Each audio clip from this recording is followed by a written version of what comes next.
Hello and welcome to the Hawks Nest live stream BNB Show, coming back to you here after a little bit of a time away. But we are now, as we said, we're back to regular season, so we're going back and forth between Brendon's channel and Seahawks Brendon Nelson. It's good to see you. It's not only good to see you because it's just good to see you, but when I see you, I know now we're getting a little closer to football season. How you doing?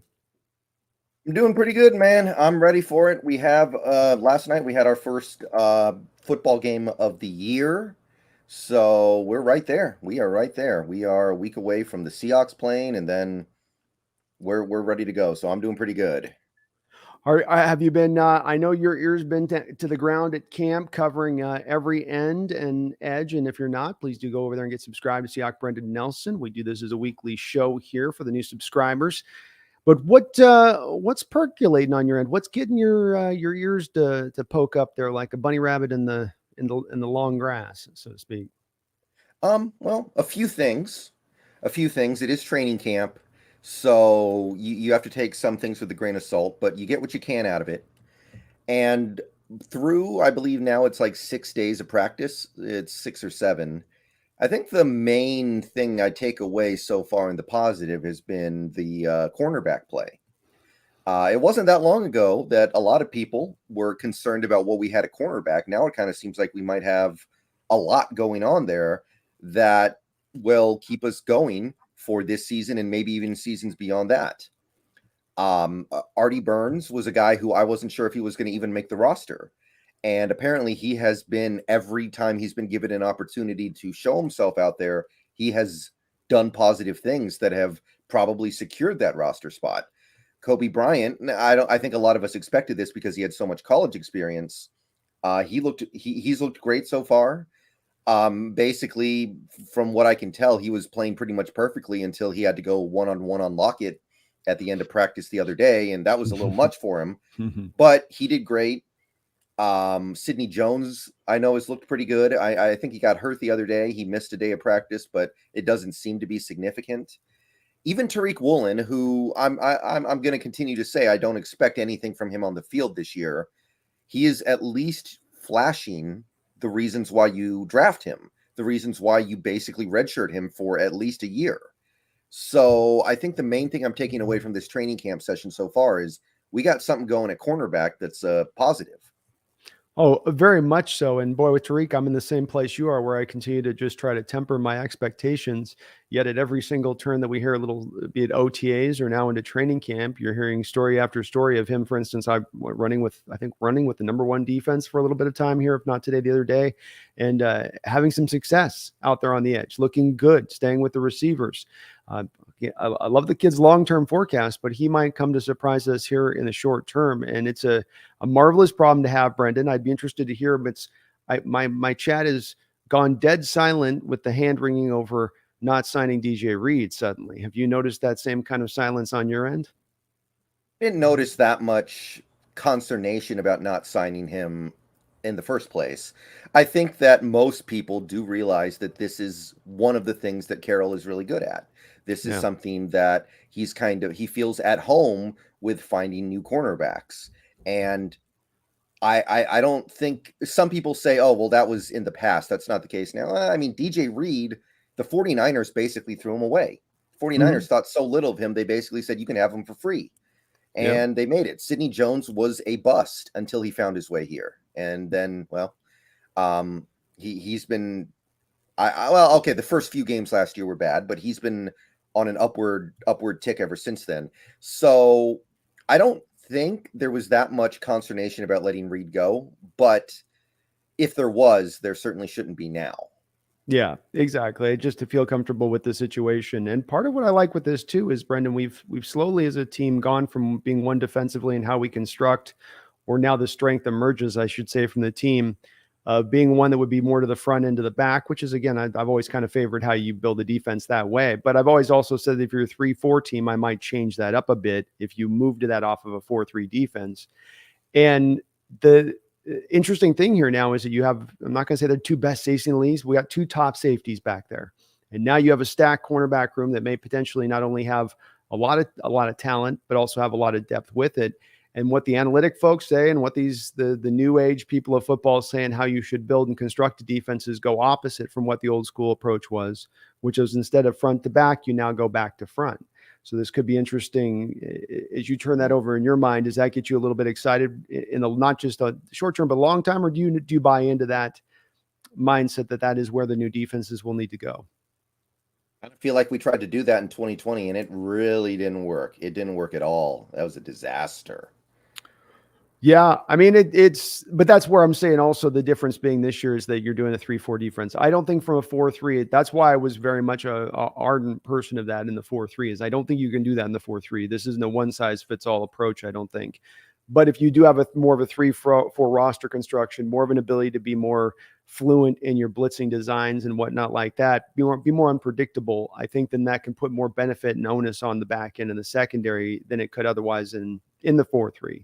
So that's why mainly I'm more thinking this will be a little different than that application of it, because they were trying to do that without having any pass rushers up front, which was a ridiculous concept. Because if the guys on the outside cumulatively are helping you cover for a second, 1.25 seconds more than the average, better than anybody else, but your pass rush has taken 2+ extra seconds than the average to get there, it sort of nullifies whatever investment you put into the secondary.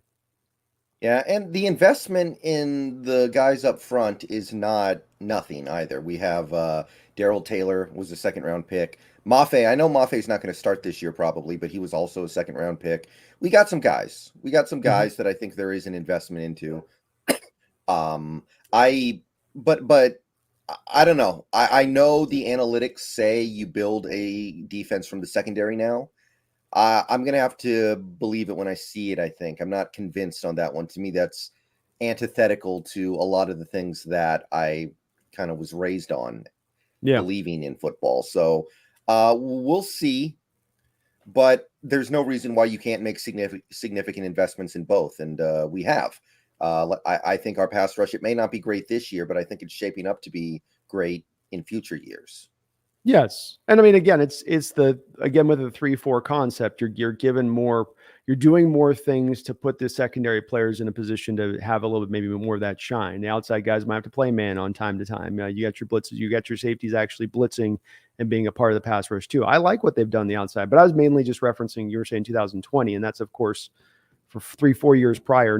I wouldn't fully apply it to this year yet, though I would say right now it's a little bit better than it's been. It's still not to where they need to be. But in the 4-3 defense, you need a pass rush. When you're not going to be a team that wants to blitz, and you're going to rely on your front four to the tune of being 32nd in the league in blitzing most of the time throughout Carroll's era, you better get the dogs up front to get it done. Instead, what Seattle did for a 3-year period there was they decided we'll put a guy here and we'll put a guy there, and we won't have a lot of depth, and we'll just hope that that's enough. And that was a ass backwards approach in that deal. I think a 3-4 defense is completely different, though I agree with you still. I'm still an old school guy myself. It'll just be interesting to kind of track this and see if indeed they're a little ahead of the curve on this one, or right where the curve is telling you to go with this in how they've constructed this. And with the cornerback thing, it's sort of a little bit of, it's not them getting lucky with this a little bit though, but if they get Tariq Woolen and Colby really balling up out of this, like that's your sort of magical bloom that you get. That's sort of hard to anticipate within all that. It wouldn't be as much necessarily. They just invested whole hog into the position, but nonetheless, right. We'll see if it drives it. They've got the defense with a cover 2 shell defense and the different types of coverages they're going to run now to put it on display, Brendan, to see if this is truly, if these analytic people are on it, or if the old school approach is still the old school way and the old ways are still the best ways. And also one thing I want to say about that, though, is just because it doesn't work in one case doesn't mean it's not the case. I think that's something that people fall into a little bit. You try something and it doesn't work, and it's like, oh, I can never do that again. No, it might still be the case. It just didn't work that time. And, even 2020, I did bring that example up, but in fairness, we didn't get what we thought we were getting with Dunbar at all. He was definitely a big part of that. So things like that are going to inhibit whatever it is you were trying to build. But I'm going to continue to say I'm going to have to wait until that actually pays off before I start thinking that it can pay off. Yeah. I think even when you have those positions at times where you see it done, where the assets are put in, you still have the people still doing what they can to keep the front four rolling. And that we saw it even with our own Legion of Boom era, where that's what they did with it. What else has stood out to you here in camp coming out? Well, I would say that beyond the cornerbacks, obviously eyes are on this QB battle. But there's actually another battle that I'm a little more intrigued by. It's the battle at right tackle because Curhan is not going quietly into the night. He is not relinquishing that starting job that he did earn last year. And I heard that apparently Abraham Lucas finally got some work with the ones today. Before then, it had been Lucas. It had actually been Forsyth as well, which I don't particularly agree with. But it's training camp. It's fine to give people some experience in areas where they typically don't. And it was even Kyle Fuller, which, I mean, I don't want to make a big deal out of it, but I think right tackle is probably his best position. He played a couple years ago. He played right tackle for a game for us and actually played pretty well. So maybe that he finally found his calling. Who knows? But I want to see what happens at right tackle for the next couple weeks here, because in my mind, of course, I think Abraham Lucas has a much higher ceiling and is probably going to be a much better player. But it's not a bad idea to have a guy like a Jay Curran who's just not going to give it up and is going to continue to show that he deserves consideration. Part of building a great line, as I've always said, is not just building good talent. It's not just overcoming the weakest link by nullifying the weakest link. It's also having depth. And if you can put those three parts together, you're really cooking there as far as your line goes. And you're right, to your points on Curhan, that's what he does provide you. I've always thought that this one was going to be one that would take its time to wash out. But when it washes out, Lucas will be the guy, as I think they're starting to slide him in, because his talent will just kind of end up being heads and tails and above, even despite some of his greenness for his youth. But it's great to hear Curhan coming off an off season where he's every bit pushing him and every bit taking this chance, the bull by the horns opportunity.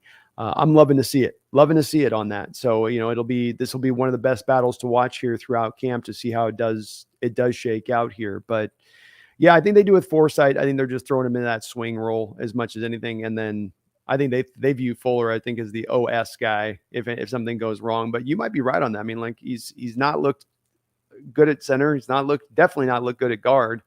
And maybe it would be a little bit better, for him out on that outside. So hey, throw him in the competition. Yeah, let's see. It was the Jets game 2 years ago. He played right tackle in that game and looked pretty good. So maybe that's all there is to it. But I agree. I do think Lucas will win, but he might not win at week one. Curhan does have experience. Maybe they ride with that for a little bit. And I mean, it's as much as I did love the Lucas pick and as much as I think he's the right tackle solution for the foreseeable future, there is something cool about seeing a guy like Curhan who was undrafted, who tested terribly, who has every reason to not fit into this offense because he's relatively immobile. And here he is just finding a way to make himself relevant. It's pretty cool. Kind of the opposite of a Jermaine Ifedi type, where you see a guy just out there. He's in it right from the jump. He knows what he needs to be doing on task. He's going to get it done by any means necessary. Versus a guy who's got some not freakishness to his talent, but some upper level talent that he was able to bring to the position that was never able to quite hone it in the way you would like to maybe see. Yeah, I mean, probably playing him out of position in fairness, but regardless, I feel you there. Yeah. I feel you there for sure. No, he would have been a better guard, definitely long term, I think, Jermaine. But I think even a guard, I mean, he hasn't been dominant there with Chicago. He's been all right, Yeah. He's part of when they tell Chicago and they're like, yeah, that offensive line, and he's one of the guys being wrapped up into that package as far as his looks. I'm not trying to throw shade at him, but it's just as much as it's this is the opposite end of that a little bit, where you've got the guy who is giving it as all, who does not have necessarily the natural athletic metrics to lean on. He doesn't have the monstrous long arms and overall, amazing power and all that. So it'll be fun. It'll be a fun one to kind of track here on that, where that one does shake out. Did you see Anthony Barr got signed by the Cowboys? Yes, I did see that. How concerned should we be about the linebacker? I know Cody Barton's been getting good reviews in camp, and he's been looking good, but especially in coverage, which is encouraging because that's supposed to be his thing, right? Is that he's good in coverage. But right. Did you think we should have jumped into the Barr thing, or were you glad that we didn't and just let's kind of roll with what we got? I'm not really into the idea of bringing in a veteran. Like earlier today, I don't know if you saw, we signed a UDFA out of Cincinnati. God, what's his name? The Joel. Hold on, let me. I don't want to mess up his name. Ukalor. Yeah, Joel.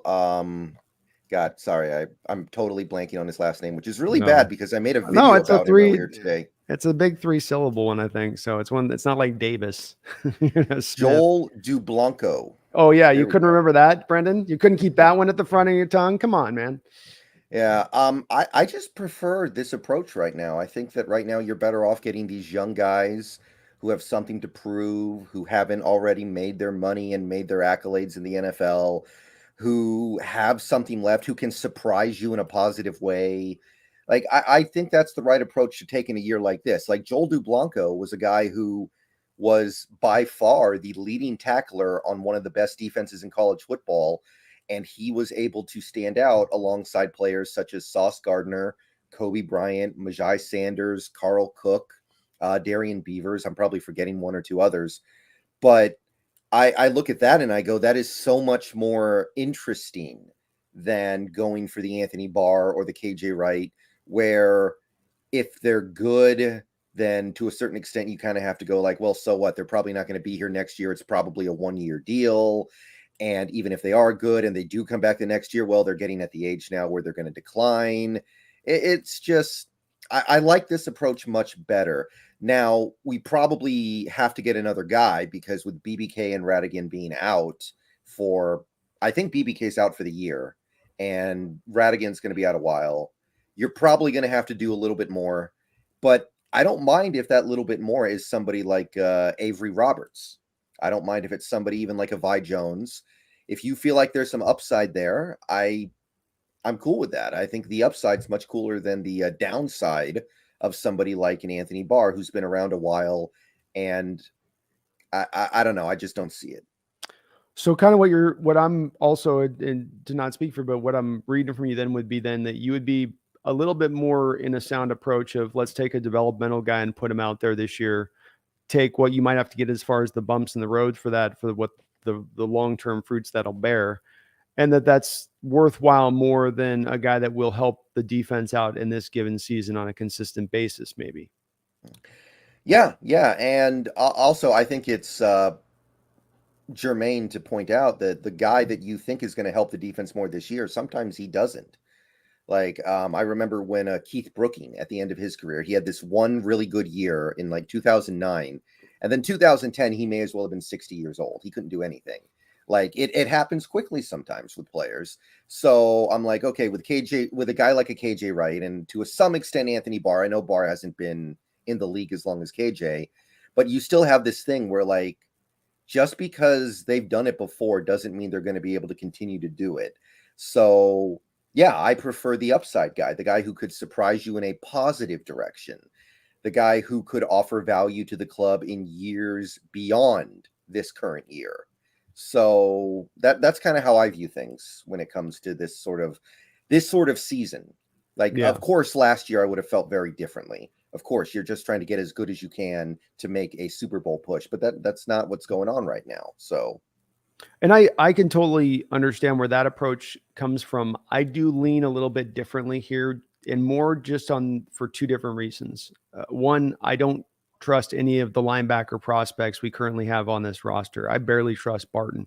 I think these guys have a reason for being picked where they are, or undrafted guys or street guys that, that's not by happenstance, that there is a reason that they're out there at this point in their careers as Seattle's brought them along. Or in the case of Donker, he's a German exemption you got on the roster. I think my worry here in tandem with that, Brendan, is that we get into the season, come to find that we have a safety on lock, corner on lock, like you said, with the pass rush rolling, middle of the defense holding up strong, except we got two middle linebackers there, and then beyond them, we don't have much. We don't have anybody pushing Cody Barton right now, who still remains a question mark about his ability within this particular defense. I do think Jordan Brooks will be good, but Jordan Brooks is also dealing with a bit of a tweaked hamstring. And as we've seen with Eskridge here in this camp, tweaked hamstrings can end up lasting a very long period of time. I actually hadn't heard that one. I missed that somehow. It just probably came through the wire. So I think it was Yeah. like it was 30 minutes before I didn't have my ear close enough to the ground. Yeah, you're on it more on the often on this one. So this is like 1 in 50 that I got you on this one. But that's where my worry is that you come out and you see for the first 3, 4, 5 weeks that you have a defense that's operating in good places, but there's this one little spot in particular that's the underbelly that continues to show itself over and over again. It may not happen, and I can get if I had more faith in some of the development of these guys and their tools or them being guys with really any kind of true upside, I'd be there with you. But I'm not as convinced as of yet, I'm not convinced. I'm not particularly convinced in any of them either, but I'm also willing to deal with that.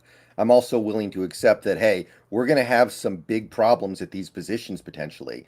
And going into last offseason, particularly the draft, we had so many needs. It wasn't realistic that you were going to be able to patch everything. Like if you take a look at our draft and what we did address, we addressed the tackle problem, the running back problem, the outside linebacker. I'll call it a problem, even though we nominally have 2 starters. You address the cornerback problem, all these things.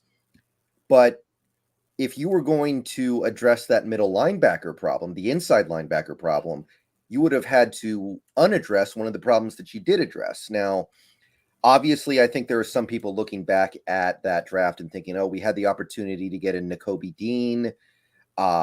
Not that he would have played this year, but the LSU guy who's battling a spinal issue or whatever, there was an opportunity to get him in the 5th round.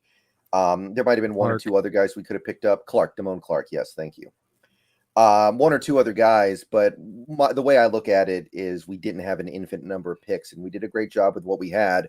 So if inside linebacker ends up becoming a significant problem for us in 2022, then I just kind of feel like that's something I'm willing to live with.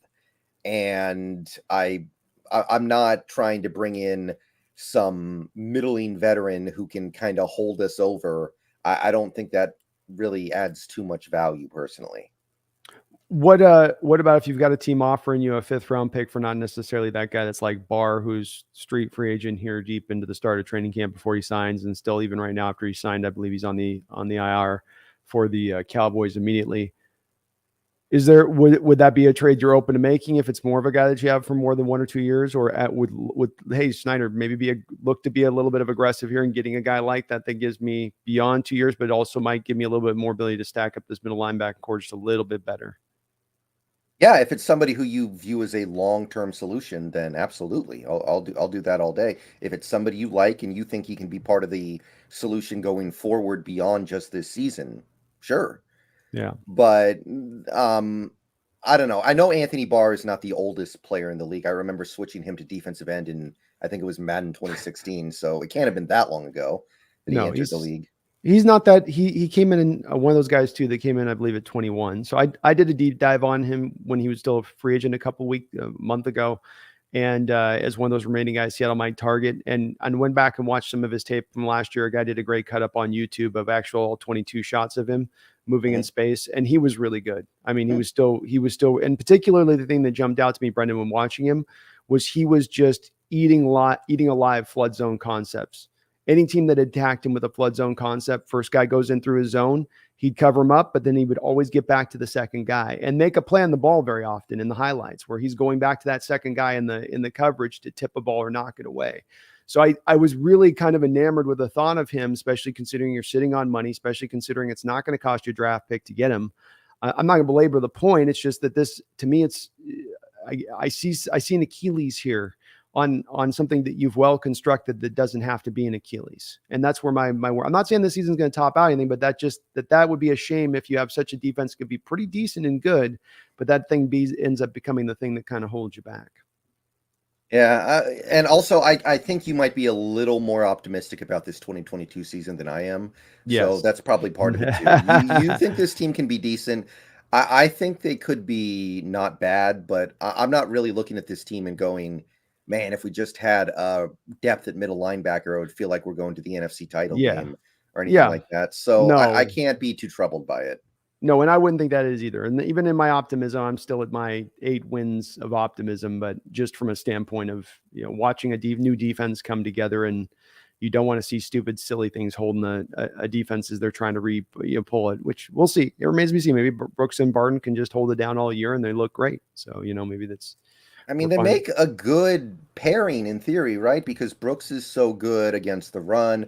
Barton's strength is supposed to be coverage. Like, they should be able to play off each other pretty well. I don't know if that actually works in practice, but theoretically, that's the combo you want, right? Yeah, it's just not Brooks, but Barton's been an in theory player up until this point, and we're into season 3-4 here. You got to stop being an in theory player by season 3, and he's going to get his chance. It's sink or swim at this point. But I've heard the same thing. I've heard he's great in coverage. I just haven't actually ever seen it in a football game. When he got on the field at the end of 2019, I remember a lot of people saying he's our best cover linebacker already. Like, he actually played well in coverage that year. What really seemed to kill people's enthusiasm was that 2020 game against the Vikings, where the Vikings just ran the ball at him 800 times and he was getting completely washed out. He might have been playing Sam in that game. I'm not sure, but it. Oh, no. Okay, Will. Yeah, that was I believe. Yeah, that's the Will. The Sam you're thinking of was the year before in the Cardinals game when he was there. But that's, again, he plays good in coverage in the Sam the year before because he's coming in for Kendricks. And he's doing the Sam coverage responsibilities are so far different from what the Will is. So you're going out to the flat on a Sam. Will's got to be operating up the seam and deep into space and covering tight. So it's like Bruce Irvin was able to hold up at the Sam in coverage, right? And I know Irvin's a former safety convert, but you were still taking a defensive end and doing that. We've seen them do this with Darrell Taylor. I mean, hell, Alton Robinson, Ben Samawa had snaps out of that last year, and they didn't do great with it, but it just goes to show you the coverage responsibilities on that particular position within the 4-3 under defense are not as much as the Will. And so when he went to you're right, on the Viking game, he could not get off blocks for his life. And he did better last year from the middle, but now he's going to be running back in the same situation here where you've got a 3-4 and there's going to be one side where Al Woods can't eat a double team. He'll be able to eat a double team to one gap or the other for the most part, but there's going to be a guard getting downhill a lot of times.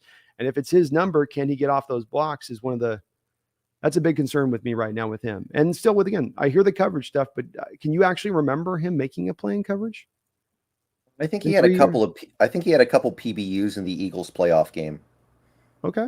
I'll take that. That's legit. That's legit. That's a little something going on against 4,800-year-old Josh McCown. That's right. One of the McCowns. With his 1.2 hamstring in that game. God, you remember Ziggy trying to chase him down from behind? And he blew the hamstring, still outrunning Ziggy with the blown hamstring. Yeah, I think that sequence had like maybe 1.5 combined hamstrings between both guys. Oh Lord, yeah, probably maybe one whole one if you just carved it all and put it all into one clump of muscle. So what else is trying? Well, we probably buried a little bit of lead here. Let's talk about the quarterback battle. I think we buried it on purpose. This is one we're trying to work our way around over to. So I'm going to let you begin with your opening thoughts on this quarterback situation because, folks, it's getting better. Maybe it's getting better. Yeah. They had that one really bad day where I think they had like 10 red zone plays and 0 touchdowns.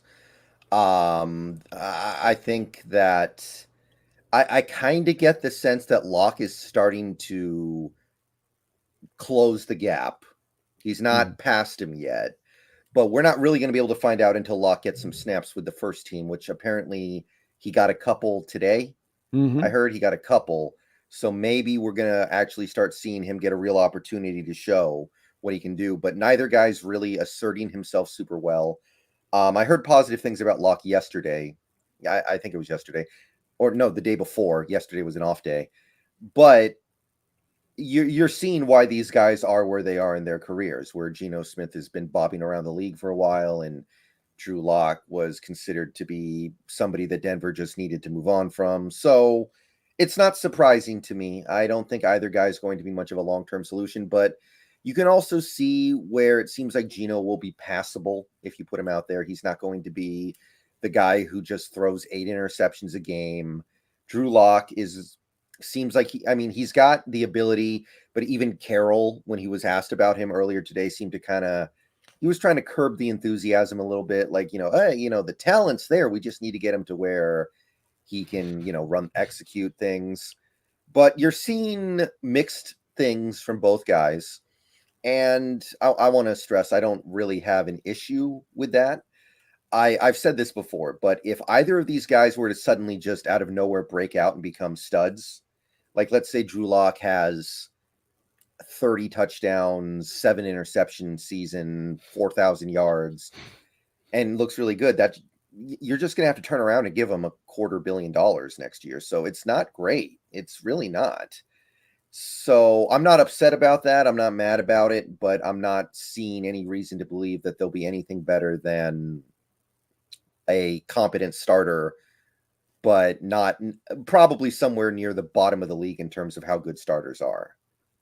Yeah, it's a tad disappointing. One hasn't been able to just take a little bit more of a stronger leap forward. It's good to hear Locke coming from behind there, but you certainly had wanted to just maybe hear about somebody coming in and really, I know, wasn't lighting the world on fire, and he's just driving the team up and down on every practice. But there's been some real rough days. I mean, where the reporters have noted, just you mentioned the 0 for 10 in the red zone, and I've heard a couple of others, been some good ones on the other side. And look, the defense seems, I feel like it kind of feels like a league-wide thing right now, where the defense has been, at least was early on there, a little ahead of the offense, which was odd to me though as well, Brendon, because they're not in pads through that first week and a half, right? And they always tell you that when you're out of pads, it's like 7-on-7 drills, and it's supposed to be like throw into space. So you go, why would you struggle in that environment then? Shouldn't that be more advantageous? You see, I'm going like I got worried with that, I guess, is where I stand with it.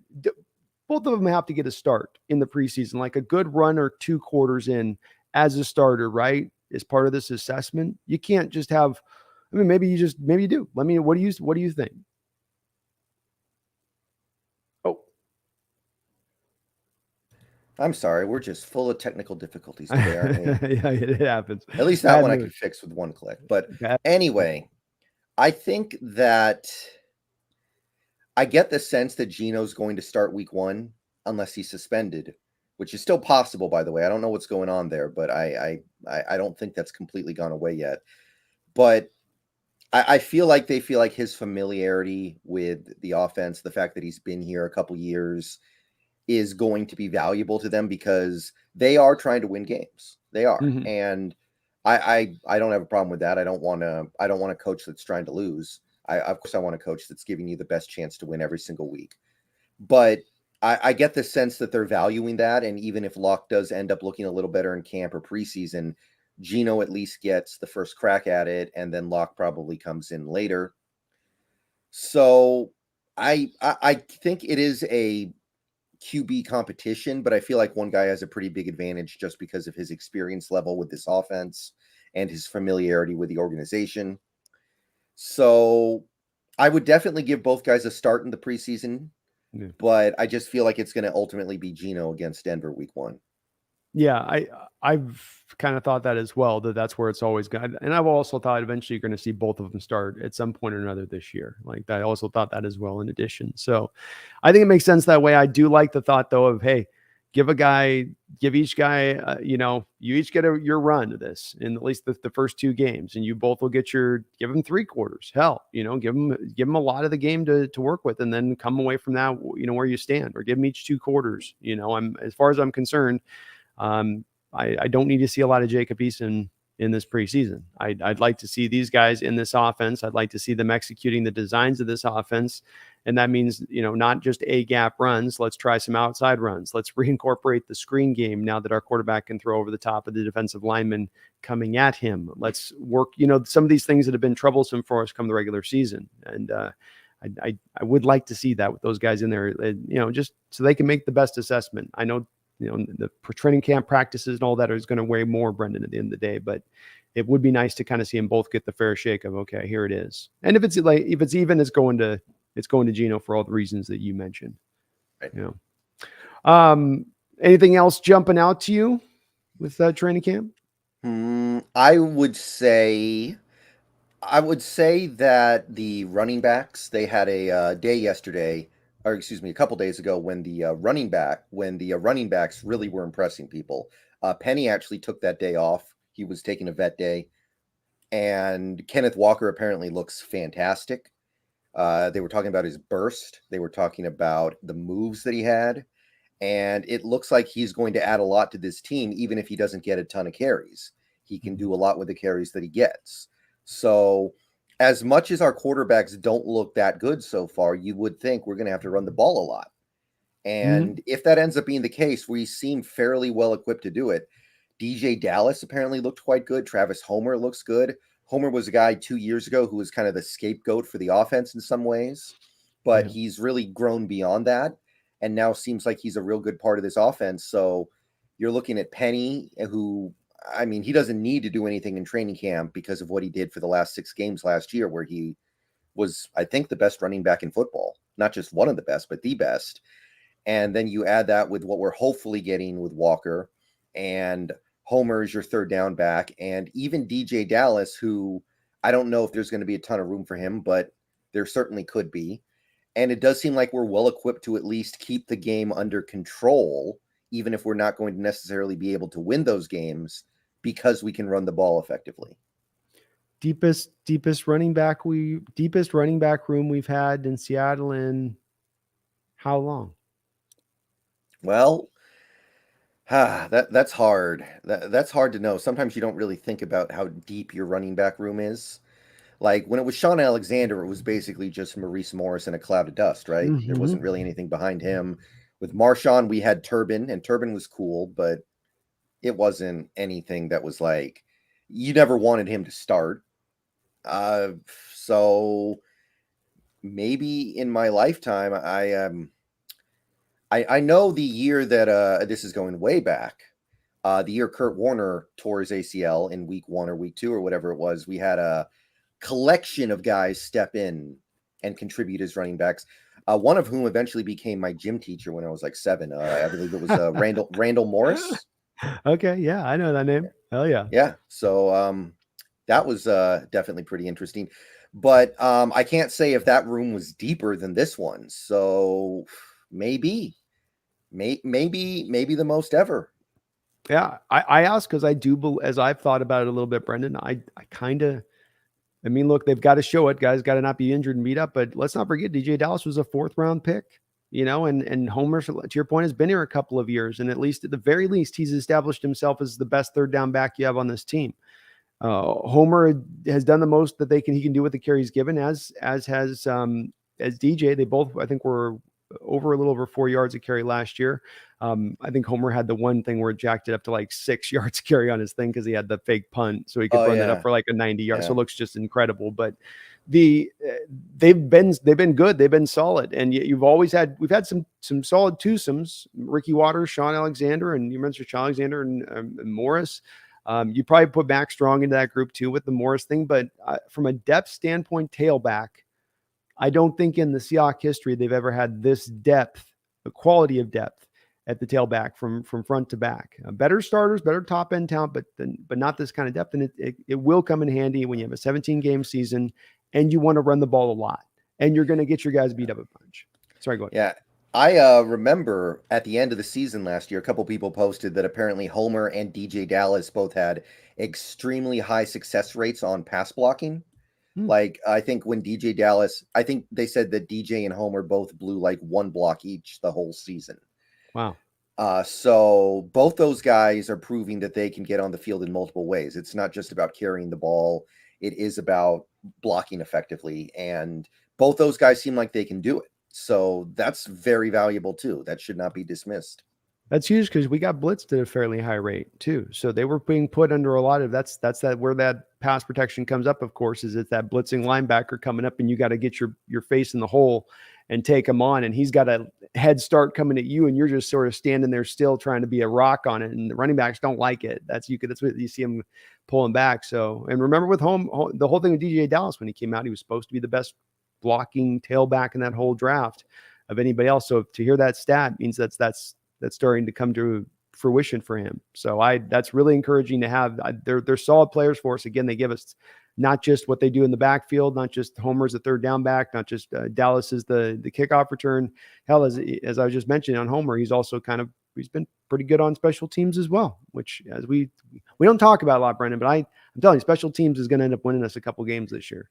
Yeah, contract year for Homer too, by the way. He's trying to get paid, so he's going to bring whatever he has, he's going to bring it. What's a third down specialist get? If you're good, I believe you can get a few $1 million a year. What I do think the the best third Jaguars down pay him? backs. I mean, hey, somebody's got to do it. I'm not saying he's going to get some monster contract, but some people think he's one of the best third down backs in the league. He very well could. Third down backs get paid. Who was the Naheem Hines? I mean, he signed a pretty nice deal out of the Colts last year. That ain't Taylor. That's their third down back they paid.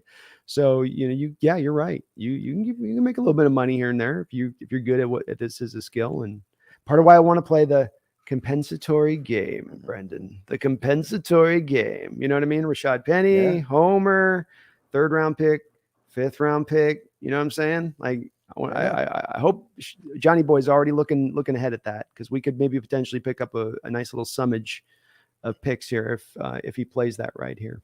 Yeah, third round pick, fifth round pick. That's another Abraham Lucas and another Tariq Woolen. Sign me up for that.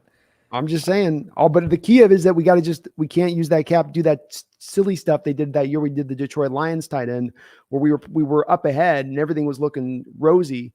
And then they signed a couple back-end free agents that killed the whole compensatory thing and it just nullified it. So that's why I say make the trades with that. We don't have as much cap space next offseason, so make the trades with it so that then you can or just have them post June 1st signings or whatever you want to do with it. But only release guys you target. However, there's like 5 other ways you can go about it other than just signing a street free agent in the hopes of avoiding it. Because if Penny goes off, he'll sign 10-year $46 million or 4-year $46 million deal, something like that. He'll get paid into that realm, and that'll maybe not get a third, but at least a fourth. So it's something worth monitoring. So you just mentioned special teams. I think that's a good opportunity to segue into one thing that I'm keeping an eye on this training camp to wonder about. And I want to ask you about this. What are we doing at the return spots? Because I've heard that a lot of guys are getting a shot at it, and I'm trying to figure out who's going to win this thing. Well, number one, I still believe that the return game in football has just been, it's been like the dog taken to the vet. And you got a dog? I forget, is it a girl or boy you got there? It's a girl. Okay. So this doesn't apply. It's taking the dog to the vet and now you've taken out the stuff that makes it happen. And now he's back and he's got him. They're still there. It ain't actually removed. They're there, but they're not doing nothing.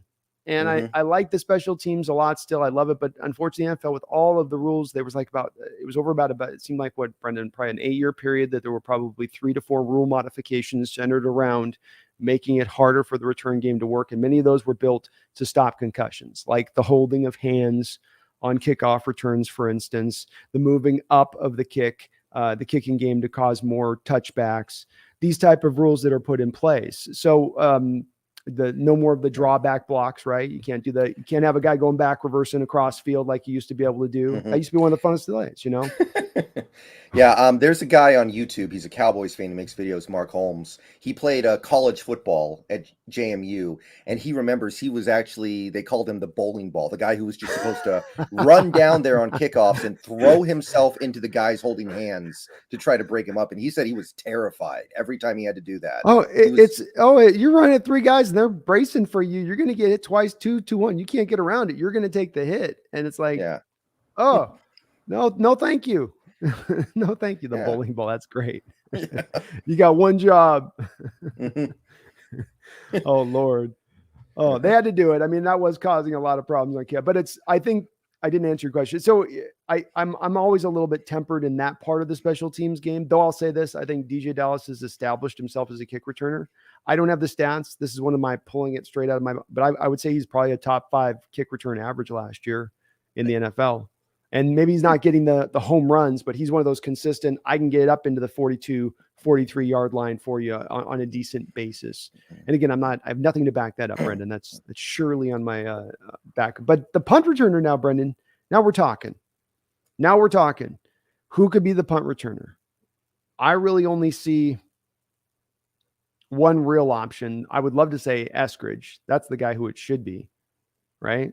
He should be right now. He should be the kick returner, punt returner, gadget guy, receiver for us. Like, just fit him into that role. But since he still can't get on the damn field, how about I still like Melton?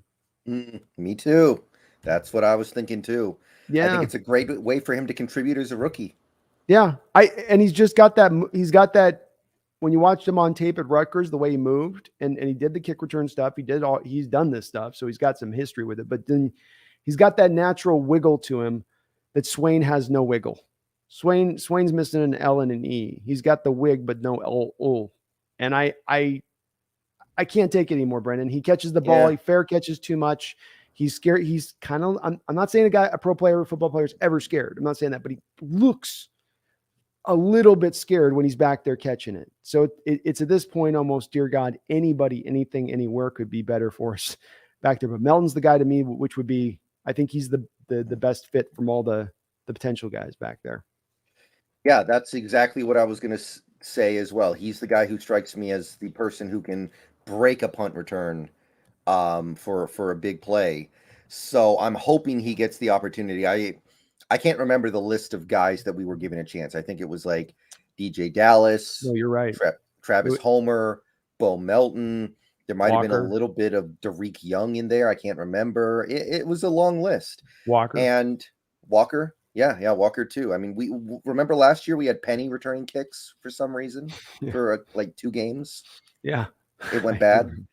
I do remember that. I will say this. I'm not comfortable putting Walker back there. I would prefer to keep him as our backup running back and let him in that role you talked about earlier ago about you've got him as a guy. He's not going to get all those carries this year, but I got him in that slot of he's going to get 125, 130 carries, maybe catches 10, 15 balls out of the backfield and provides impact with what he provides in that. And I think he could. So I'm still in that lane with me of I get worried with my top end guys when I put them on kick return that something can bad happen. I want a guy that I'm like, I like, but I'm not like this guy's really valuable to what we're trying to accomplish on offense necessarily. I like DJ Dallas, but I got some redundancy in Travis Homer. So I'm okay putting him back at kick returner. You know what I mean? And punt returner, Bo Melton's hopefully you're 4 or 5 on this team from a receiver standpoint. So you feel fine from that standpoint too about that reverse, keeping those guys hard enough to keep our guys healthy sometimes, So what Brandon is saying, we're going to sacrifice Bo Melton and DJ Dallas to have their heads turned into pudding so we can keep the top guys safe. And you know what? That's the job. It's a job, right? They're paying right now for the future production we get down the road, and they got to be sacrificed to that altar. And Brendan, I'm sorry, the hands are going to be tied behind the back. We got to tie the legs up, put them up, get the priest. But it's unfortunately what it takes to get greatness down the road. That's the price you have to pay. It's the blood oath. Yeah. One other name I saw returning kicks and punts was Cade Johnson, and I don't want to completely forget about him. I like him. I don't know if he'll ever get his chance, but put that one out there as well. Somebody who, if they get hurt returning kicks, it's not going to kill your offense, but it's a way for him to contribute with our receiver depth being pretty strong.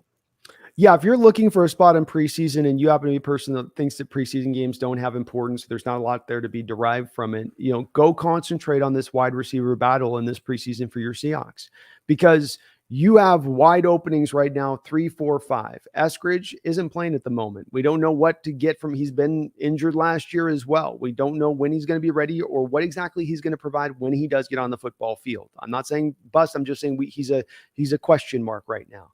So you have all these other spots. You've got guys like Freddie Swain and Penny Hard who have not set exactly a benchmark of success at the 4 or 5 positions to embed them.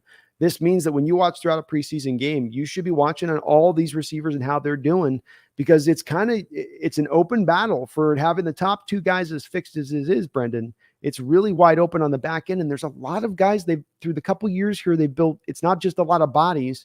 It's guys you've brought in and drafted. And Cade Johnson was one of the best undrafted rookie free agents from last year when they brought him in. You've got the 2 guys you drafted at the end of the draft here in Melton and Derek Young. Still Swain and Harder here. They're not going to let go of that fight on their own. And Goodwin. You got Goodwin here, and he's had some good. We haven't even talked about Goodwin. He's had some really good reports. Have you seen any video of him? He always seems to me too. I watch him, I go, he looks more sudden than Swain. He looks faster than Swain. He runs better routes than Swain. When I've watched him on the practice field, they'll do the cut-ups. It's actually me. I'm taking way too much away, but I would love to see him jump forward too. I think everybody runs better routes than Swain, if we're being honest. I'm sorry, Freddie. I just can't get on board, man. You better wow me this year if you're going to get that spot, because he'll have earned it this year. I'll give him that. It ain't going to be just handed to him out the gate this year. He's going to have to definitely jump forward and take it. So it's going to be fun to watch, but that's one of the things I think that'll make training these, especially when you get into, Brendon, that fourth quarter where it's, Dwight Bell at tackle and Caleb Downing over at right tackle. You got these guys like, I'm never going to see this guy again. But at the receivers, I think, is where you can watch if one guy tries to jumps to the forefront. Does it Doug Baldwin or Ricardo Lockett back in the day? Says, I'm going to come in here and earn a job. I'm going to step up. Still haven't given up on Aaron Fuller. I know you love your Aaron Fuller. Hey, he's not yet dropped a pass on an opportunity he's been given. I'll give him that. Every opportunity he's been given, he's taken everybody can. He can't make the targets happen to himself. He can't make the third stringer learn how to throw right. So haven't heard any Aaron Fuller love coming out of camp though. Not yet. I heard actually Eskridge did some work today, so apparently he's about to get back out onto the field. Well, he's been doing that Russell Wilson, my finger's broken, I'm going to do the 2-minute drill on the field before everybody else things at practice. So I've been seeing him do a lot of visualization, power visualization, I think is what he's been doing. Yeah, I wonder if that actually works. That would be kind of interesting. Somebody should do a study on that. They say it does. I don't know. Did you see the Kyler Murray Reddit post? I'll say this. It's the gift that keeps on giving. If it's what you're referencing, I know what you're referencing, but tell me what it is. Somebody did a study and determined that Kyler plays worse on weekends where there's a double XP event on Call of Duty. Yes. The intrepid journalism involved here, Brendon. Yeah, somebody deep dived and was looking and backtracked into the double XP weekend on Call of Duty. If you don't play Call of Duty, you get the double XP weekends that come up randomly. They don't let you know in advance, but when they happen, you want to play as much as you can because it pushes your rank up really fast and really hard. So the theory goes is that he was so busy playing that he wasn't able to get up for those games. He was out of it the next day for the games. And yeah, I find it just makes me laugh. Yeah, I mean, the difference in numbers was pretty small, so it could just be like randomness, but I'm going to run with it because it's funny. I ask that you respect my decision in this time. This is not stopping, and it keeps getting funnier. I got another one on top of this. And look, the Cardinals opened this Pandora's box with that stupid contract thing.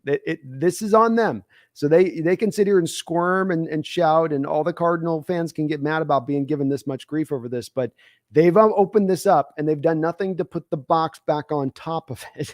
So you've got now in the Cardinals game or in practice, he's got the head coach now having Kyler Murray call the plays in practice. And when they ask Cliff Kingsbury, why are you having him call the plays? And he's like, I want him to see how hard it is. There's times I call him plays on the sideline and he just starts shaking his head and giving me a look. And I'm going, Yeah, this is already pretty bad. Like, yeah, I guess, you know what I'm saying? Am I off on that? Don't you hear that and go, we're in year 4 with Kyler, and it feels like we're where we were with Wilson in year 10, when Pete and Wilson were kind of basically taking shots at each other in press conferences. I don't know. It's very weird that you give this guy all this money when you're clearly not very comfortable with him. When, I mean, maybe he's willing to sit out. I have to believe you could have just said, hey, you're under contract, honor your contract, come play, or sit at home and play your Call of Duty double XP events. Like, I don't know. I don't get it. I would have done the same thing if they had all these trepidations, which they obviously are showing that they had. That's exactly what they should have done, Brendon. And it well said on that. I just don't understand why they felt. And this is again, it's one of those things we're going to eventually have a show where I really want to dive into this, where we're going to do the quarterback deep dive on really this positional value thing and on these teams and why they make these decisions. And if it's really the proper approach on this, but you can see here with them that they're already second guessing it a bit.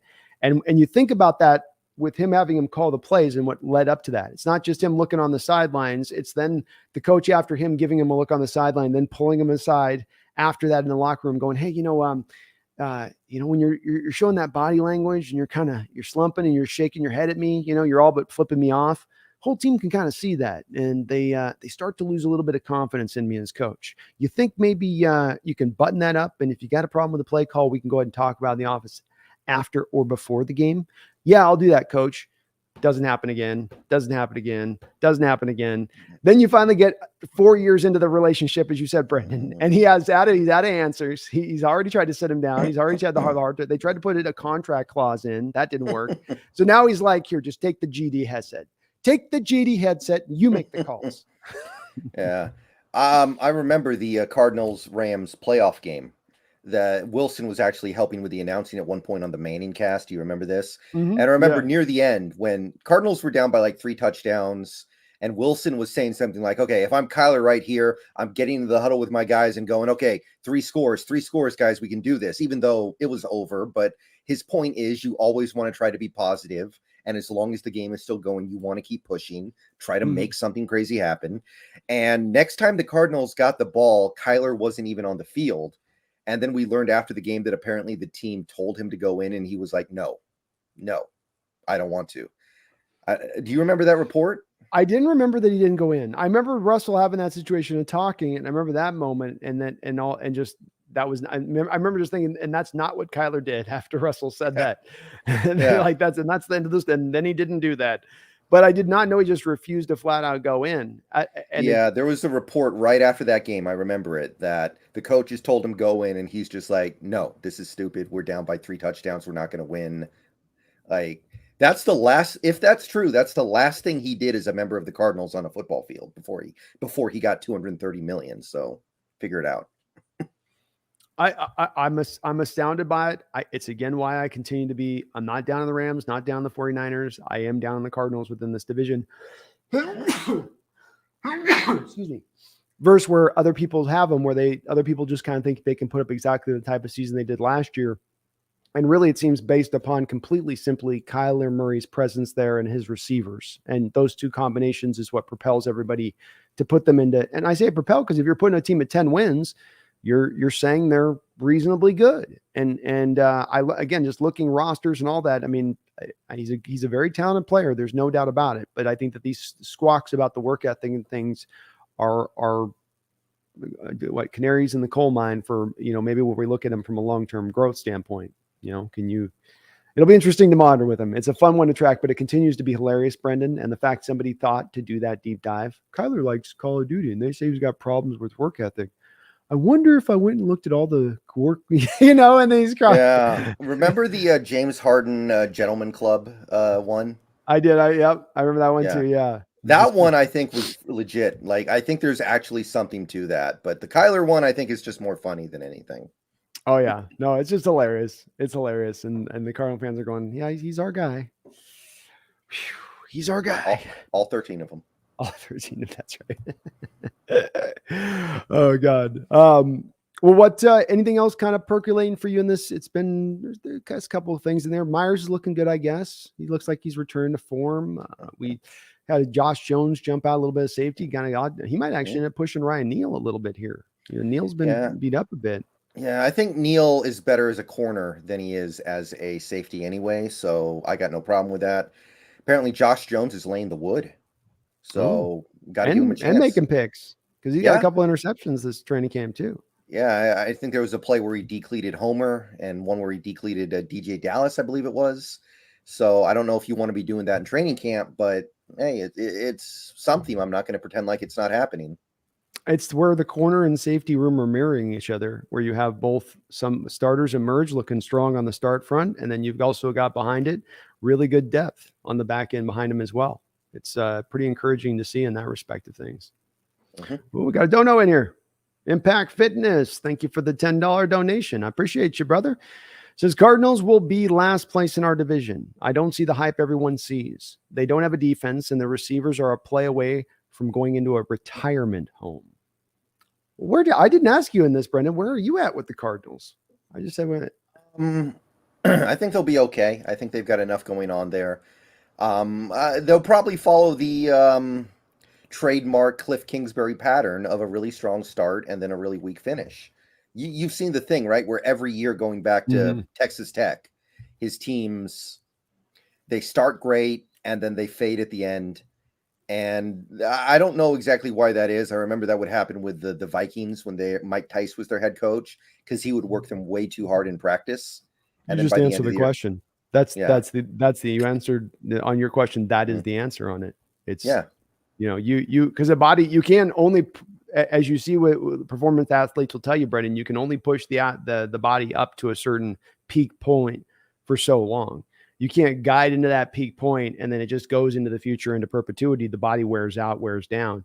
So it's always that. It's like what fighters do, with their camps and how they build their camps up to that peak performance of their spot where they're absolutely at their best at the fight and they're maintaining at that spot. But athletes will tell you that you drop off on it. I wonder if that is, I think that is it, a big part. I wonder if it's too, it's like he's got all his X's and O's he's drawn up in the off season, and then he's out by week 6, 7. He's like, well, that's all I got. That's all the new. I got to just all the old stuff now, the old stuff. But I mean, when you go look at them though, look at their defense right now, Brendan. If I who's the guys on defense from your standpoint that'll help them do much of anything. I know JJ Watt's there, but I mean, we're really going to rely on JJ Watt, 33 years old, hasn't had a full season in years. Is he really going to be able to carry the day for a 17-game season and stretch? They've lost Chandler Jones. What do they got defensively there? I mean, even Simmons, the kid they drafted from a couple years ago, was 45. PFF had him at a 45, 47 rating last year. Yeah. I feel like PFF is just missing it with some of these linebackers. Like, I think they gave Patrick Queen a 28. Yeah, that's hard for me to believe. Like, that's basically saying you fall down at the snap on every other play. Yeah. Like that's really, really bad. Like, that tells me maybe there's something going on here that you guys aren't seeing, because if he was that bad, Harbaugh would take him out of the game. Harbaugh wouldn't let him play if he was that bad. So I don't know if I trust that, but I don't believe that he's a great linebacker. So I don't see a whole lot going on with them. I think they'll be okay, but it'll be like, I don't think they're gonna make the playoffs, actually, now that I think about it. Maybe they get the 7th spot, but not great. And Hollywood Brown just got popped for speeding too, actually arrested for speeding too. So that's another little fun one for them on that. But I'm with you, Impact Fitness. My opinion is that I just think I look at that roster and I say that's the last place roster. You stack our roster up against the Cardinals, and for just 2 seconds, we put the quarterback discussion on the back burner for just a second and match roster for roster. And our receiving core stands pretty stoutly next to theirs. And our tight end room stands pretty stoutly, and that's their strengths. And then we can go through that. Like, I think maybe our offensive line, even corners better. We're better overall at safety outside of Budda Baker. The other one's not as good. I think we're better linebacker, and I think we're better defensive line, better special teams as well. So where are they better than us? Quarterback. We're better. We're vastly superior running back as well. I forgot that one too. So they lost Kenyon Chase Edmonds. Kenyon Drake was kept Kenyon Drake. No, he was the previous year. Ooh, who's left? John Connor. Get me John Connor. Okay. So James Conner. Sorry, James Conner. But that's what I'm saying though. Like, if you match them up, everyone's saying we're like a 32nd place team. I see FanDuel have us posted as the 32nd best team in this league, and then I go, okay, well, hold on here. Kyler Murray makes them that much better than us when we're better at least on 4 or 5 positional groups than they are across the board, if not even on the ones that are their true strengths. I don't know. I'm just saying. But thank you for the donation, Impact Fitness. I'm with you on that one. It's going to be fun to watch. I hope there's more stories like this coming out, because now here's the thing: is the sleuths are on it now, Brandon. You know what I mean? Like the Call of Duty stat you referenced, that's just the beginning. The internet is undefeated. And when it's on the case on something, you good luck. Hopefully the rest of your stuff's clean and tight. Yeah, like when they found Anthony Davis playing Madden all off season instead of working exactly. Exactly. Yeah, you're not going to get that past people. No, they're going to be just with a microscope looking at it. So thanks for the dono though. We got Kirk Stemmer with a $5 donation. Thank you, Kirk. He says, since you both gave me different answers, please discuss Levis versus Anderson with a top 5 pick. Ooh. Well, I'll let you lead with this one, because I'll assemble my thoughts. I would go with Levis. I want a quarterback, and I think he's the quarterback. I will accept that Anderson's probably the better overall player, But with the situation that I think we'll be in, if we do have a top 5 pick, it's just more important to secure the quarterback that you like and go from there. And Levis theoretically is kind of everything that we need, because I think they're running the same offense that Waldron runs at Kentucky this year. Like you're not going to find that with just any quarterback, even good quarterback prospects. So obviously Anderson's wonderful, and I certainly wouldn't be upset, but this is a quarterback driven league. So yeah. I think Brendon's answer is fantastic on this. I think he makes really a good, strong argument for this, Kirk. And I obviously will Levis as my number 1 quarterback on the board. I do come back to 2 factors on your question that probably move me in the direction of Anderson. First, I'm anticipating there being about 5 quarterbacks taken in the first round, and you happen to also possess 2 first-round picks, meaning that if you do take Anderson with that first selection, there's a very good chance that next first-round pick, you will have the opportunity to go get a quarterback. Not the top, but a very good, highly talented quarterback at that point. So that factors into it for me. If Levis was the only guy you had the chance at, or one of a couple guys being picked in those top 5 picks, and then it was going to be a drop off after that, I might more lean to Levis. And I love Levis. He's like the son I never had here, chewing those bananas whole and putting mayonnaise into his coffee. But Anderson, to get a difference maker like him off the edge, and a guy that can do what he can do, I'm on board with saying that he's very close to generational talent. I'd be scared because these damn edge rushers, Brendon, they love to tear their ACLs. It seems like, yeah, Bosa's tore his, right? You've had Chase Young's torn his. You do wonder in Alabama with sometimes the way they wear out prospects, and how hard of practices they run with those kids. I may end up, Kirk, changing my answer down the line and joining Brendon on this one. So it's at the moment right now, Anderson, but I can certainly understand the strong argument to be made to go with Levis instead, because Levis is the best guy to have you hitting the ground running to get you back from rebuild to competing state quicker, I think, than any quarterback in this draft. We can talk about who's got the top end and where ceilings are and all that. Who comes in here ready to go, gives you better play than what you're getting at the quarterback position, and you're good. I'm very, very intrigued by that. But it's an interesting question. Brendon, I'm going to make the question even harder on you. If you had your scouts come, right? Your scouts came to you in the middle of the night, Brendon, like they woke you like from bed and they brought you in, and you're like half dressed. You're like, what is this about?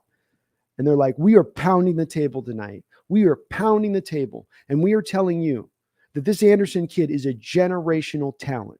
He is like the next Reggie White.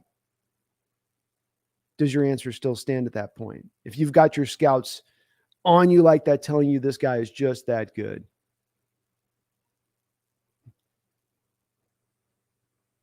Sorry. Are they the same scouts that told me that Aaron Curry was the next Lawrence Taylor? Or are these new scouts? Sorry, I had to do it. He went low, folks. He went right to the 1-2s. Okay.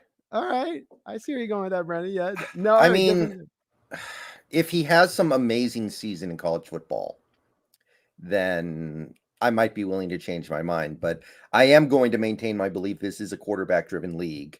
And at the end of the day, you do need to find that quarterback. And there are other quarterbacks in this draft I like. If somebody like Tyler Van Dyke or the Coastal Carolina kid impresses me like crazy, then I may change my mind. But as of right now, I'm going to stick with it. What if Tyler Van Dyke changes his name to Tyler Tiberius? Because I know you're hung up on that last name thing. So what about that? Can we get him? Yeah, like when Joe Theismann changed his last name so it would rhyme with Heisman. That's right. Yeah, Thesman to Theismann. Yeah, that would help. It would help. Yeah, it wouldn't hurt. Van Dyke's still a tough sell. It feels like you need to be out in Martha's Vineyards having wine with that last name.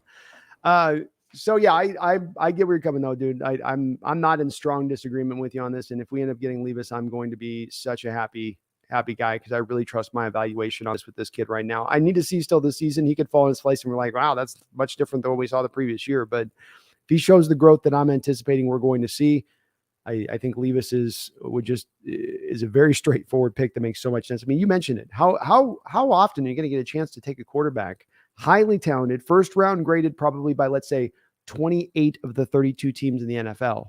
Oh yeah, and he also happens to be running your offense in college.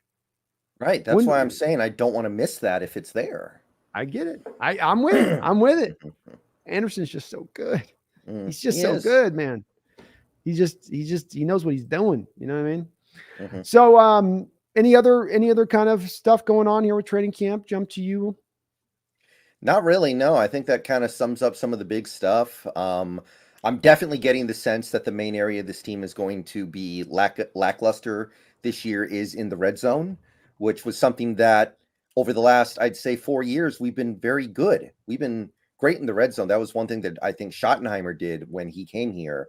He made us great in that red zone, and I think we've lost a lot of that. So I'm definitely anticipating a year where we kick a lot of field goals, maybe a lot of frustrating possessions.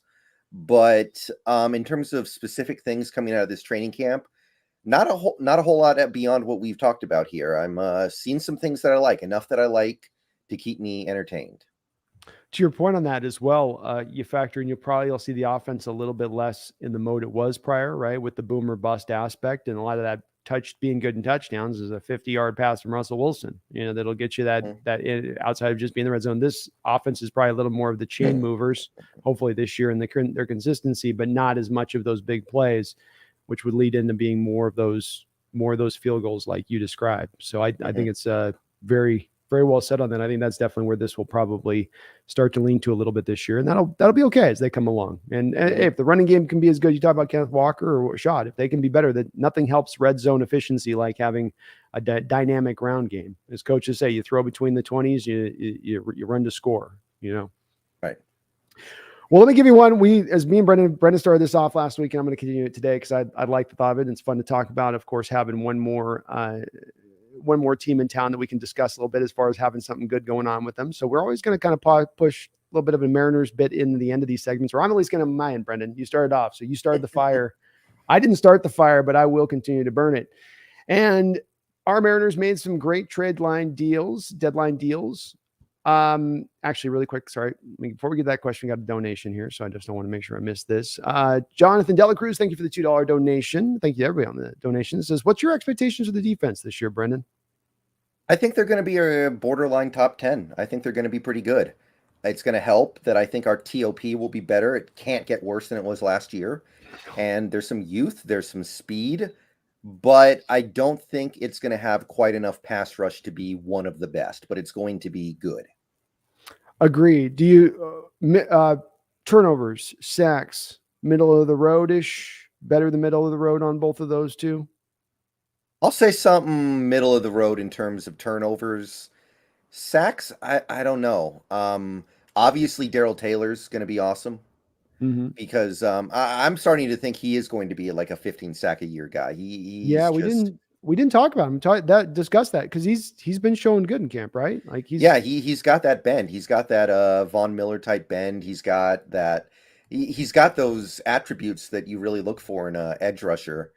But beyond that, Nwosu's probably going to be all right, but I don't think he's going to be a star. Apparently, Tyreek Smith looks pretty good, and I'm that's positive. But he was not one of my favorite players in this draft. And I think they basically already said that Mafe is going to be playing a very simplified role this year where he's just going to go, which is a good idea, but it also indicates to me he's not going to play a ton. He's going to be brought along slowly. Right. Now, did you hear about Alton? No. Apparently he lost 15 pounds this offseason so he could play that outside linebacker role.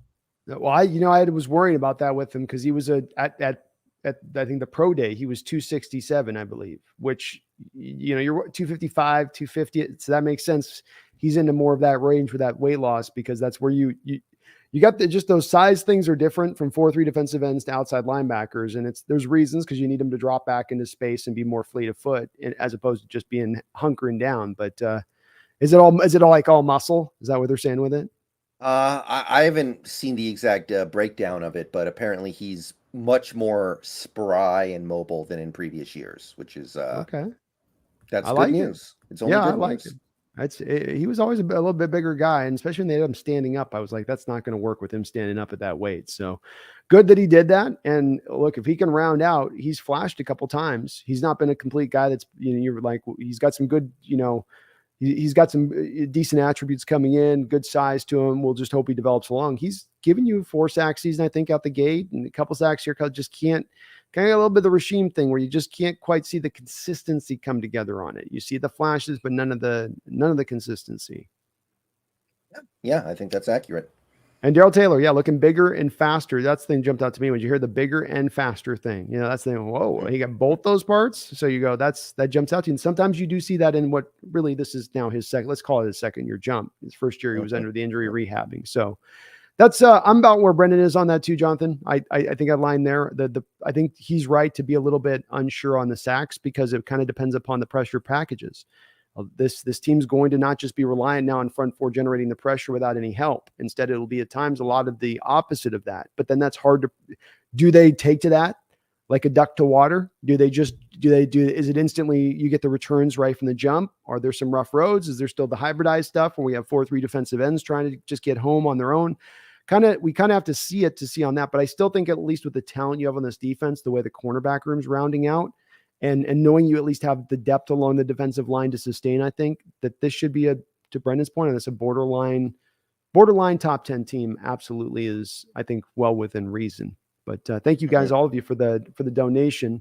So Brendon, what were your thoughts on the Seattle Mariner trade deadline? And we don't have to necessarily talk about the 3 guys that were thrown in. Those are just kind of, guys that are there to come in off the bench from time to time, be depth guys. Luis Torrens has been horrible this year. So they got a catcher who can come in for Raleigh because he's caught so many games.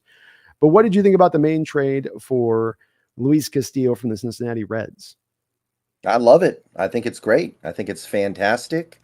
I think it makes us, in some ways, you could say, built for the postseason because we're going to have such a strong rotation. It allows us to not lose anything when we put Kirby down on the bench because he hits his innings limit, which I think is going to happen. He's got like 20 more innings and then he hits some magic number that teams like to avoid. Yeah. So we're not going to lose anything when that happens. He's under contract next year, arbitration.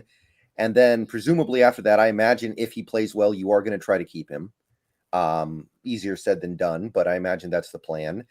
And I don't think any of the prospects we gave up are blue chippers or anything that I'm like torn up about missing. I loved it. I thought it was a great trade. And going by wins above replacement, we did way more to help our team in the trade deadline than any other AL wildcard contender. So pretty good. Very good. I still hang my hat on Brendon on the fact you got your hitters coming back into the fray, coming back into becoming comfortable too. Because I still feel like with Lewis coming off that concussion, and it takes you a while in baseball to get yourself back in your kind of, give me a couple of weeks to let me bat in the lineup consistently, and then I'm gonna be where I'm at, so to speak. But Haniger coming back as well. Julio will be back and arriving. You've got reinforcements on the way. And like you said, playoffs are driven very much by the top end of the rotation starters and the 1, 2, 3 guys. You got a 1, 2, 3 that is dominant and can still be dominant in the postseason. Everybody gets worried about the bats in this lineup, Brendon. Everybody's worried about, can we hit enough? Well, that starts to matter so much more less if they've only got to score 2, 3 runs in a game. Yeah, I mean, we can hit. It's just, I think I don't know if this is the case anymore, but for a while, we led the league in runners left on base. That's definitely a problem. That's definitely a problem. And I mean, you're right. You do get on base to a decent degree, but it's also a little bit born out of their sort of at times all or nothing approach to the play where there's not a lot of patience there. They're up free swinging. They're trying to really drive the ball, and it's a lot of swings and misses at that point. A lot of times where you're not moving guys over, you're not executing from sacrifice standpoint, like a fly or whatnot. And you see some of that times come and go with them in that lineup a little bit. But they also tell us that the hitting with runners in scoring positions is kind of a random thing. And if you're bad at it, you'll have a regression to the mean, and it'll eventually balance out. Yeah. I mean, pretty much every team in the league just swings for the fences on every swing these days. So it's not just us doing that. No, it's not just necessarily us, but like you saw the Astro hitters come in both of those two series, and those hitters came in and they operated really from a different standpoint in their approach to the plate versus our pitchers, versus how we went at their pitchers. And it was really, you could see a keen difference in the level of patience and the level of willingness to try to get into counts. Whereas the Mariner hitters would just be jumping first pitch so often, almost like they were scared to get into an 0-1 or just scared to, have anything. So that's the part where I do see you're right. It's a problem in baseball, and hitting is not just a Mariner problem. It's a major league problem. But at the same point in time, it's the one thing I go back to with them because it's a thing they can control and can get better at. Just be willing to go a little bit deeper into certain counts. And, I think, I think you can get something with it. So I don't know. We'll see with it, but I love the Castillo deal as well, man. Top 3 rotation you got going in now in the playoffs. You could really roll in. Like I said, Kirby's going to be probably shut down, but you're looking strong. You're looking solid to make this run now. And as I say, Brendon, in baseball or any sport, once you get in the playoffs, anything can happen, And I mean, it's not necessarily fixed in stone who's going to be where and what's going to be what. It plays to a lesson on it, but not all the time. So having fun watching though. Aren't you having a great time watching this year versus any other year in the last probably 10 years of watching baseball? It's fun. And I like, this is the problem with I'm in some Mariners groups on Facebook. I see Mariners fans on Twitter and they just get so agitated so easily. And I'm like, can't we enjoy this? Like 2 months ago, the season was over. 2 months ago, we were 10 games under 500. Here we are. Why can't we just be happy about this? Like the team is good. And I keep saying this. There are only 2 teams in baseball right now that are any good with a bottom 10 payroll. It's us and Tampa. So we, based on the investment into this roster, we should not be good, but we are. Like I see these people who get ants in their pants because we're not the best team in the league, and that's not happening this year. Yeah. No, I see the same thing. The PTSD is what I call it, Brendon. They just had 20 years of the bombs going off in the backyard, of the seasons blowing up in their faces. And they're just like, they're waiting for the other shoe to drop. And they're sure it's going to happen at some point, as opposed to seeing that this is maybe something a little more different this year and what's coming forward on this team. So I've seen the same thing. It's harder to get them in, but I think as we start to get into August now and it starts to feel real, this ain't June, late June, this ain't in the middle of July. Now you're on the back half of the schedule. And boy, if you looked at the schedule on the back end, it sure does free up nicely for the team. So many games against division rivals, though. I wish we were playing like the bad teams that aren't in the division. I don't like the rivalry thing. But the Angels want to ruin our season. I mean, they will, but then I think about it being a lot of those games you mentioned are September. So you're talking about like Angel, and it's not Astros. You're done playing Astros. So it's Angels and Rangers. And the thing I think about with that is you get into September, both of those teams are out of the pennant race at that point, and they've got their September call-ups. And now you're putting all those young kids into the lineup, trying to get them a cup of coffee up at the thing before you're hoping that they can push next spring training to actually make the roster. And now you're getting to fit into a lineup, or you're going up against pitchers who really aren't exactly in the same class of what you've been dealing with all year. And it's that last, if you look at the schedule, those last 14 games in the year, where it's basically Angels, Rangers. Like that's how it looks on the back end. And that's right at that spot where you might have them where they're like, well, we're out of this. So, what's the point? Let's just rest up for next year. Let's not get anybody broken so that they're not ready for the start of the season. Yeah. Did you hear about the Angels game last night, by the way? 7 home runs or something like that? Yeah, they hit 7 home runs and lost 8-7. Yes. I saw it on Twitter. Somebody got 7 home runs, but did they win? Yeah, it's brutal, man. I'm kind of surprised they didn't move Ohtani or I know they would never probably move their other guy there, but at least Ohtani with where their roster is and where they're. I'm getting some like Larry Bird vibes with Trout. Remember, Larry Bird had the end of his career ruined by that back, and they keep talking about the back. It's like a very unusual condition. I'm like, this guy's going to lose the back end of his career with this injury, the way they're describing it. So it's not good. It's possible. Well, all the more reason to me that you're then the Angels moving Ohtani, because unless you're just signing up, we're going to sign him to contract. You get so many of a haul of assets. You saw what the Nationals got for Soto. I wouldn't have made that move, by the way. Would you have the equivalency? No. I think somebody said it would have cost us, 4 Martes or something like that, or we would have had to have done. Yeah. I think the Soto thing is honestly silly. I don't understand where that came from at all. Our problem is not a lack of superstars. Our problem is that every time it seems like once a week we have a big at bat in the 8th inning, down by a run, bases loaded, and Dylan Moore's in the box or Toro's in the box or something like that. Like Soto, Soto isn't going to make us better than the Yankees or Astros overall. So how is it going to help that he blows up our future? Like, I don't understand that at all. To me, the Soto thing, unless you could get him to like commit to an extension before the trade, then I might be like, okay, 15 years of Soto and Julio together. Yeah. But our owner's probably not going to even be able to come up with that money anyway. So no, I don't think they would either. So it's all null and void. That's the only way I would have done the deal too. Is if I don't want 2 years of club control for giving up my farm system for a player. That's just ridiculous to consider even that as a possibility. So I'm just not in that board. But Castillo was a great deal by them. Kid already looks sharp out of the start. Went right into New York there, New York Cathedral, and put those bats to sleep a little bit. Made him sit Aaron Judge. Notice Aaron took a rest day on Vinny. Luis Castillo, not Vinny, but Luis Castillo. They took a rest day. I thought that was interesting too. So yeah, I was surprised. I assume he doesn't get very many rest days. It must just be a coincidence. That's one of those, what do they call those cold? There's like that thing they call the cold. There was some pitcher or something. There's some story of it. They used to call like the Koufax cold is what they used to call it back in the day on Sandy Koufax. Because every time that he would come up to pitch, all the best hitters in the lineup would come down with a cold. So they called it the Koufax cold. I thought that was awesome. Well, any other last thoughts on anything at all here, Brendon, just as far as anything goes? We got the scrimmage tomorrow, so I know you're going to be paying very close attention to that. All right. I thought about going, but I'm not going to. I wanted to do a practice this year. I really wanted to go to at least do that. And I was like, man, I got to come across the mountains and all that though. So, it's like, I got to get on the wagon and get the horses all fed up. And, it's a thing. Yeah. It's a thing for me too. I live a little closer, but still. I wish they would broadcast it. Yeah, I wonder if there's like concern about like security of like other teams getting to like watch what you're doing at all. I wonder if that's a concern. Yeah, I'm sure it is. But I just go, I mean, I get it. I do get it. So it's you're trying to keep things under lock and key that you want to unveil later. But boy, it'd be nice to be able to see where some of these guys are and how they look in that kind of deal. So yeah, I remember back in the day, I actually watched what was it?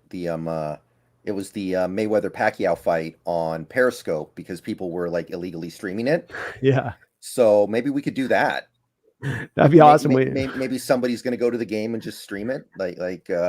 Yeah. Hey, the phones are getting to that point, right? Where they could just about give you almost a shot that you're going to get from we're probably about 5 years away from being able to just have it almost to the same camera quality as what you get on a television. So, we got to find out. We got one of our people, one of Aaron's and one of your subs reach out to you or me and tell us who's going to be our cameraman on the scene. Yeah. Somebody pilots a drone into Lumen Field. That's a little cell phone hanging off it, just recording. Carol's like, is that who brought what is the cam they call it? On the rope and the oh yeah. The cam that makes me feel nauseated I can't remember what it's actually called. The sky cam. Like, who brought the sky cam? It's on Sky Cam, coach. Is this McVay? That's McVay, right? Damn it.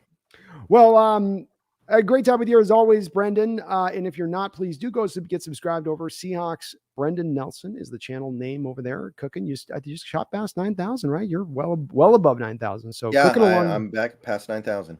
So congratulations on that, man. Awesome job on your end of things.